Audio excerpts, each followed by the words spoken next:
नमस्कार, yes news महाराष्ट्रामध्ये आपल्या सर्वांचे स्वागत। नमस्कार।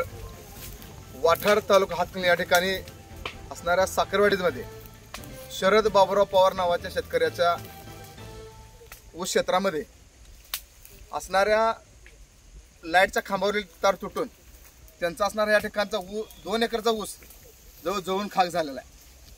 गेली 2 तास झालं ऊस पेटत आहे, पण या ठिकाणी महावितरणचे कोणी कर्मचारी किंवा येऊन त्यांनी काय झाले हा प्रॉब्लेम बघितलेला नाही। तत्पूर्वी या ठिकाणी जवळजवळ 2 एकर ऊस जळल्यामुळे त्यांचं लाखो रुपयाचं नुकसान या ठिकाणी झालेलं आहे आणि वाठार येथील हा ऊस जळत आहे। या ठिकाणी आपले ऊसाचे मालक शेतकरी आहेत आपल्यासोबत। मला सांगा, किती वेळ झाला ऊस जळत आणि किती नुकसान झालं? 2 तास झाले पेटाय चालू आहे, तरी अजून अधिकारी कोण आलेले नाही। एमएससी वाले कोणी आलेले नाही। तिथे टोटल किती क्षेत्र आहे? 2 एकर क्षेत्र आहे।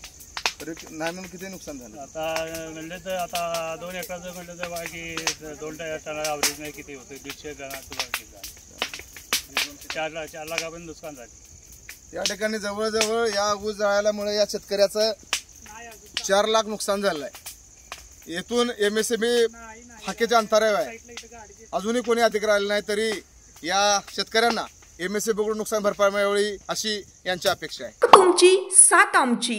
यस न्यूज महाराष्ट्र चॅनलला लाईक करा व सबस्क्राईब करायला विसरू नका।